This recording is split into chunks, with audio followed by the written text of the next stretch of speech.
Simone Fanzi est gardienne de pagode, un lieu de culte bouddhiste comme on en trouve dans tous les villages du Vietnam. Bien loin de l'Asie, nous sommes à Sainte-Livrade, dans le Lot-et-Garonne. En 1956, après la chute de Dien Bien Phu, plus d'un millier de réfugiés vietnamiens sont installés dans des baraquements militaires désaffectés. Au début, le camp était moche, hein. Il n'y avait pas de goudronnage comme ça, comme maintenant. Non, c'était de la boue, c'était des herbes, il n'y avait pas de plantation, il n'y a pas de jardin, il n'y a rien du tout. Et on nous a balancés comme ça dans des camps. Un demi-siècle plus tard, 80 personnes, pour la plupart très âgées, vivent encore au CAFI, le centre d'accueil pour les Français d'Indochine. Pas de loyer à payer pour de petites maisons de 45 mètres carrés environ, avec des sanitaires rudimentaires. La communauté indochinoise a importé son mode de vie et transformé en village un alignement uniforme de portes et de fenêtres.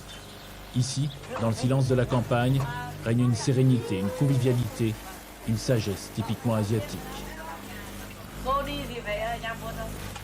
Aujourd'hui, l'épicerie reste le lieu de vie, d'échange, comme à Nha Tran ou Saigon. On est dans le camp, et dans le camp, il y a encore des personnes âgées, tout ça, et on est toujours en contact avec eux. Vous voyez, qu'à l'extérieur, bon, on se retrouve notre ville, quoi, vous voyez, mais qu'ici, on se retrouve au Vietnam. C'est toute une tradition. Partir et revenir, accroché à une tradition, une culture, comme Mireille, qui a choisi de réintégrer la communauté. Ici, on est au Petit Vietnam. On est en Indochine ici, une partie de l'Indochine.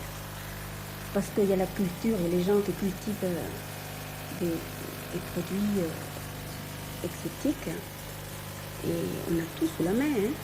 Donc on n'est pas perdu à cause de ça. À 83 ans, Phan Timo est la doyenne du camp. Arrivée en 1975 en France après la chute de Saigon, elle ne supporte pas la vie parisienne. Alors, son fils l'installe ici. Bouddhiste et patronne de temple, comme beaucoup, elle a sacrifié une pièce de sa modeste maison au culte. Ses journées s'écoulent au rythme des prières, aux ancêtres et aux parents. J'ai trouvé les amis ici, j'ai trouvé tous Vietnam ici. Si je me sors de Vietnam, je suis content de rester là. Ici, vous êtes heureuse? Si, je bien suis heureuse.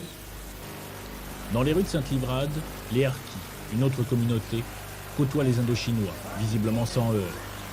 On les rencontre surtout le vendredi, jour de marché. Puis c'est le retour vers le CAFI, à 3 km de là. Une bonne demi-heure de marche avant de réintégrer la grisaille et l'austérité. Sur un plan moral, ce n'est pas acceptable. Mais je sais très bien que parce que les gens ont la possibilité d'être ensemble, bon, ça devient quelque part acceptable. Hein. Mais c'est le seul aspect que j'accepte, moi, personnellement. Hein. Le fait qu'ils puissent se retrouver. Peu à peu, les jeunes délaissent le camp. Les anciens, eux, vieillissent paisiblement.